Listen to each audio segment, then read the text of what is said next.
So, it's confirmed. Bumisita nga si Kalinga Pido kay Beyonce sa kanilang bagong bahay. Ay, ay, ay. And si Boys, comment down below kung nabalitaan nyo bang may dalang banig. Di ba? Parang nasabi yun ni Kuya Vale na dito magdala ka ng banig, gano'n, ganyan. Anyways, siguro naman ay hindi na kailangan ng banig Kalinga Pido. Pwede kang wala. So, hi Wow Life, another video, another share guys, another POV. So, ngayon guys, magbibigay tayo ng point of view sa mga nakikita ko lang. And talagang for me, nakakakilig lang at super na-excite talaga ako. Sa Sabado na guys, tuloy na ang house blessing ng pamilya ni Beyonce. Ayun. So, lilipat na sila sa kanilang new home. Congratulations agad-agad, Beyonce. Congratulations, Edsi. Kalingap, syempre, palakpakan yung mga sarili nyo dahil malaking bahagi kayo sa malaking blessing na ito. Maraming salamat sa support at pagmamahal nyo sa dalawang ito. At ngayon ay ganap ng nagmamahala. Ayan, guys. Syempre, kung gusto mong bakbakan this year, please consider trying our soap. Kung gusto mong mamalat, ganon, at matanggal ang kailangang matanggal, lalo na ngayong mainit ang panahon, medyo maasim ang pawis, kaya pwede talaga to, 'di ba? Hindi ka na mabahong pawis at puputi ka pa. Sana all. Pero syempre guys, maraming salamat sa support at pagmamahal niyo sa aming mga Kalingap reactors. Don't forget to support and subscribe, Kuya Val, Ate Ina Vlog, and Kalinga Prab. At sa lahat ng Team Kalinga, by Sipon ang person. Ang hirap magsalita, guys. Pero pagpapasensyahan nyo na. Pero naisip ko lang. Base sa aking, this is just my wild imagination. Since bumisita na nga si Habi sa kanilang bahay.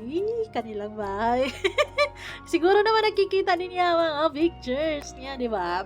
Grabe, di ko ma-imagine kung gaano kalaki yung ngiti ni Kalinga Pido nung bumungad sa kanya. Ay, andito pala yung mga picture ko. Grabe naman is. ay. So, sobrang nakakakilig lang for me kung iisipin ko na si Kalinga Pido is very supportive kay Beyonce. Although he is not vocal about it, 'di ba? Hindi man niya sinabi sa atin na bulong guys. Bibisita ako bukas sa bahay ni Beyonce. Ganun. Wala siyang ganyan, guys. Napaka-lucky na tao. Anyways, this picture is pinakita lamang to ni Dr. Love sa kanyang live from last night. Kaya naman, meron tayong inspirasyon. Hay nako! Sobrang nakaka-excite at sigurado ako sobrang masaya ang puso ni Beyonce and yung pamilya niya, and syempre masaya din si Kalingap Edo. Ay, naalala ko tuloy yung sinabi ni Beyonce na isa sa mga kinakatakutan niya na baka pagkatapos ng bahay ay matatapos na rin ang EDC. What you think? Hindi pwede yun. Ituloy yung pagmamahalan nyo at gusto naming saksihan ang magiging love story nyo. Anyways, sigurado ako na na-check na ni Kalingap Edo ang buong bahay at nakita na niya kung ano man at saan banda nakalagay ang picture frame niya or yung pictures nila, di ba? Ang saya lang. Anyways, ay, grabe na this. Hawak-hawak pa ni Kuya Valo. Ayan, kahapon lang to actually, nakita na to sa kaninong vlog nga ba yun? Basta, nung isang araw lang to. Ang cute ni Kalinga Pido dyan. Yung sweet. Anong episode yan, guys? Ang sweet. Tapos si Kalinga Pido dyan, ang very demure lang yung smile. Ang pogi lang. Yung tipong pagising ni Beyonce, makikita niya si Kalinga Pido nakangiti. Super happy. Good morning, love. Anong ginagawa mo ngayon? Syempre dito, nakatitig lang sa'yo. Ha? Sa picture frame mo. Eh. Pambihira. Anyways, ay, masayang-masaya ako kung ano mang success. This is a big achievement ng EDSI dito sa Kalingap. Of course, yung pabahay kasi hindi basta-bastang pabahayan. Super bongga yung pabahay na yan, di ba? Maraming salamat sa mga buting sponsors na talaga namang sobrang bilib lang ako dahil merong mga tao na talagang bumuhos o binuhos yung suporta nila para kay Beyonce at para magkaroon ng magandang bahay. Sana, oh Lord. Ay, sana magkaroon ng sariling bahay din tayong lahat, no? And yes, this is her vanity table. Ay, grabe. Kita nyo naman yung nasa salamin. Sino yan? Ay, ang ganda ng vanity table ni Beyonce. Ang daming gamit. Grabe. Ay, ano yan? One of, sa mga babae, dream yan. Mga ganyan. Vanity table. Yung, may ganyan, mga salamin sa gitna, tapos iilaw kasi yan, ganun. Oh, look at this, ang dami. May Vaseline. Ay ba, Mayra iba yung isa dyan. Meron pang Vitris. Maraming gamit si Beyonce, pambabae, of course, 'di ba? Syempre dalaga na. So, talagang marunong na rin siyang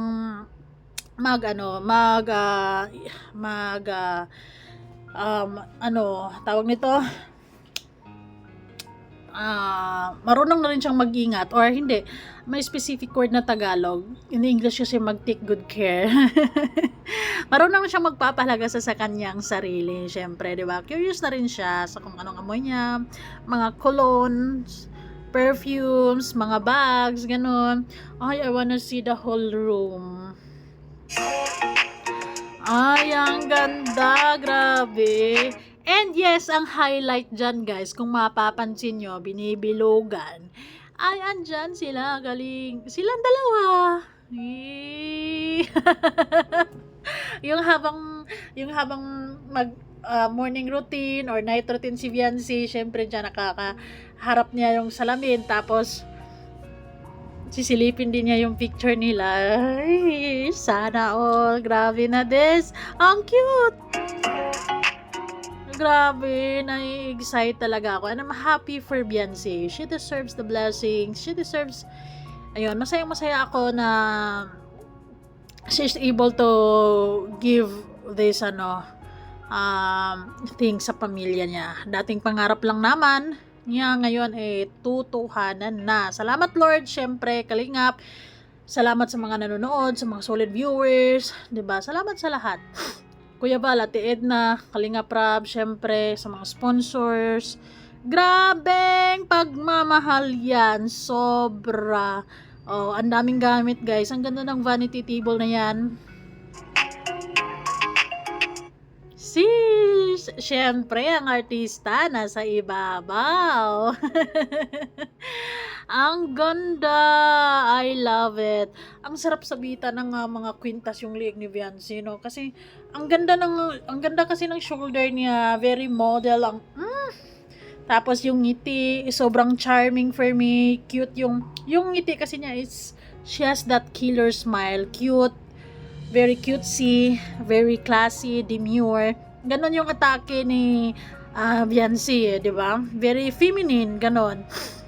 At may dalawa siyang cup, pink and black. And may headband. Ay. Congratulations, Beyonce, at sa pamilya mo.